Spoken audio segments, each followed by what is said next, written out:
最好要有一个好的皮肤监测的一个证据，比方说我们就会有一个自己拍图啊等等去看，说我现在是不是真的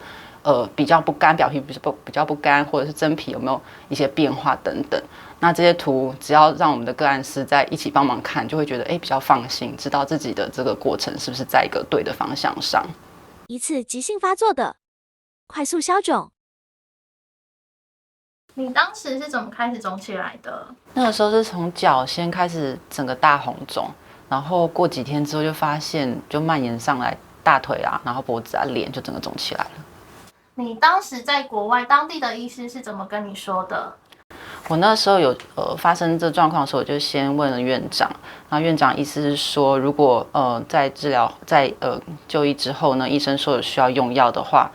是可以接受的，因为这样虽然会减少排出速度，但是可以让我比较舒服。所以我那时候去医院的时候，的确皮肤科就先开了一些服用的类固醇给我，去控制这个发炎。那你这次的肿胀啊，你大约用了多久的时间消肿？脸的部分从最肿到看不太出来，大概是14天，就2周左右。那腿也是一样，从原本的大红肿也是差不多14天有消肿下来，但是腿还是比较泛红一些。所以也就是说，14天脸部就可以退肿喽。对，就是院长有说我情况算比较特殊，就是他有看过很快14天就可以消肿案例，所以我也算是属于消的比较快的那种。那至于腿部来讲，可能腿的皮肤没有像脸代谢这么快，也比较容易就是干啊什么的，所以虽然是会退，但是没有像脸的消肿的速度这么快。所以就是我到现在虽然是消下来了，所以腿的部分症状还是比较有红红的。那医师有说，虽然我之前吃了那个类固醇等等，也可能会帮助我的消退，可是他们之前也是有遇过案例说，即便用了药也是没有消退的，所以也不知道这个有没有相关性的影响。这次肿起来，你有什么心得吗？如果说去就医之后确定它不是什么细菌感染的问题，那一般那种敏感发作啦，其实皮肤只要足够保湿，然后够润，它都会可以比较舒服，也就是消退的也比较快。这是我这次的经验。那但是也比较蛮妙的是说，其他的皮肤科医师大部分好像都不会给这样子的一个处置，就是说你要够湿润啊等等，就是还是会偏向说我询问需不需要用药或者是擦类固醇这样子来解决。说到看医师，那台湾的其他医师是怎么跟你说的？因为我那时候家人看到我的腿还是非常发红，所以就帮我预约那个比较有名的医学中心去皮肤科看诊。那我第一次看这个主任的门诊的时候，他说，我的腿啊，因为看起来就看不出来是什么状态，所以他就要我先不要服用任何类固醇，也不要就是清水去洗它，然后也不要擦任何东西1个礼拜。他等到皮肤的就修复就复原到一定的真实样貌，他再回来找他看这样子。那我隔了1个礼拜再回去看，其实看起来还是就一片红红的，他还是看不懂。那我就跟他说，可是我的脖子啊跟我的手其实也是之前有发红的情形，我有用一些油去让它比较滋润，才比较舒适腿红。那是不是我腿可以这样用？因为我腿实在太干了，都脱皮。他就说 OK。可以同意椰子油，但是就是还是不要擦任何药或其他东西。那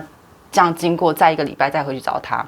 他就觉得还是看不懂，因为腿还是一样就是红红的，虽然说可能中间有一些颜色的变化，但是还是看不出来这是什么原因造成，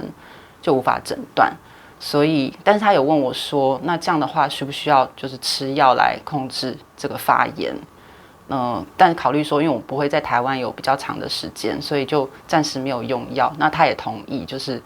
让我自己再去慢慢让他自己复原这样子。只是最后他没有办法帮我诊断这是什么事情。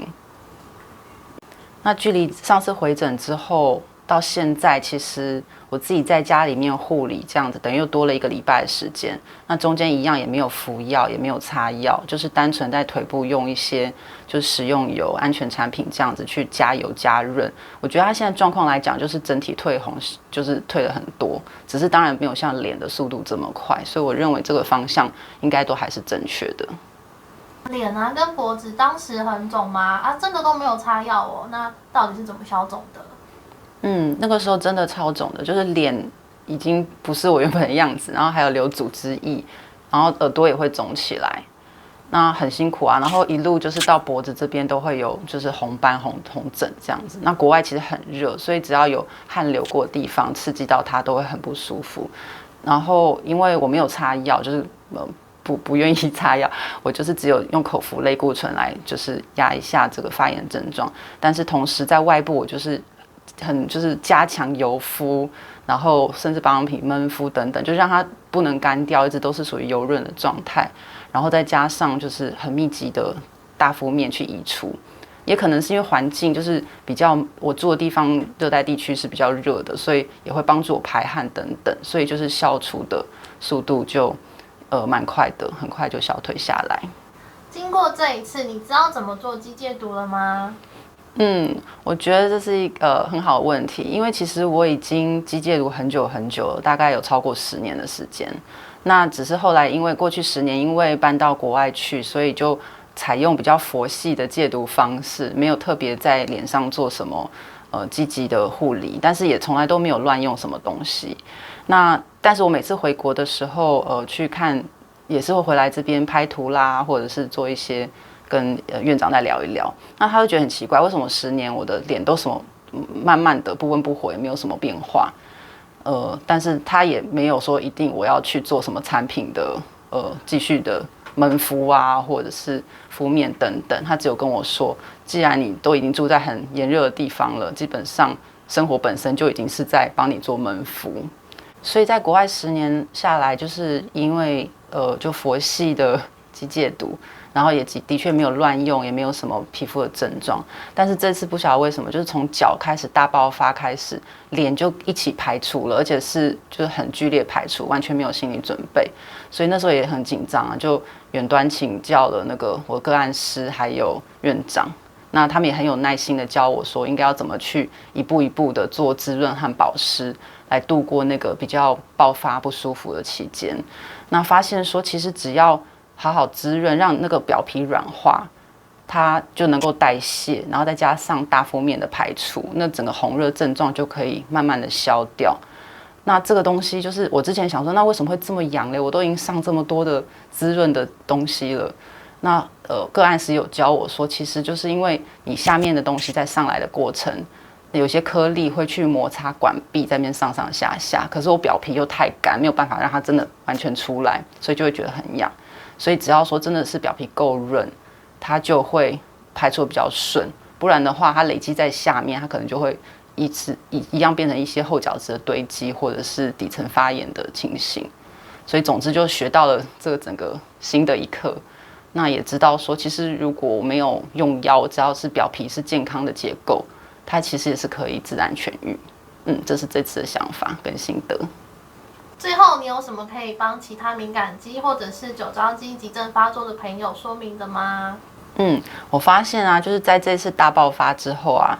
学习到的经验就是，你只要其实皮肤是够滋润的，就是加强湿敷、油润等等，就让它是表皮是够滋润的，它其实就可以让你的症状好很快。虽然不会说擦了之后马上就不痛不痒了，但至少在那个过程就会比较往舒服的方向前进，然后也会因为说你的表皮比较柔软，下面的一些代谢会比较顺利，所以那些什么红肿干痒的事情啊，就会比较快消退，甚至也消肿也比较快。对，那但是当然一部分是这种护理的动作，那另一部分也是最好要有一个好的皮肤监测的一个证据。比方说我们就会有一个自己拍图啊等等去看，说我现在是不是真的比较不干，表皮比较不干，或者是真皮有没有一些变化等等。那这些图只要让我们的个案师在一起帮忙看，就会觉得比较放心，知道自己的这个过程是不是在一个对的方向上。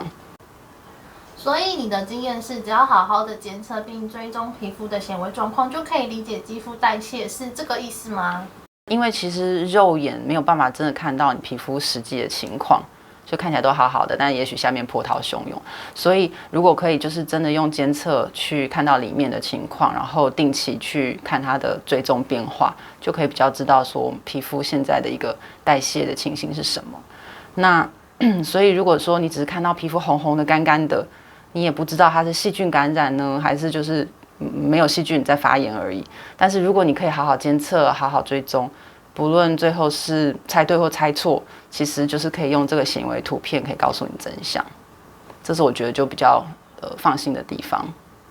是不是还意犹未尽呢？想知道更多简单的皮肤健美知识吗？请扫描这个 QR code 加入脸书社团敏感肌酒糟与脂漏青春痘的自愈学习群，或者选择 Telegram 电报群也是一个好主意。全世界最隐私的社团机界讨论群，酒糟与敏感肌脂漏及青春痘的自愈天堂。如果你习惯 WeChat， 微信暖暖机界群是所有华语界友的首选，界友多，讨论快，经验完整。这个 QR code 是管理员，让他带你进群。如果你选择 Line，酒糟与敏感肌脂漏及粉刺青春痘的自愈天堂，这里的氛围很轻松。以上4个小小 QR code， 一同热烈欢迎您加入我们哦！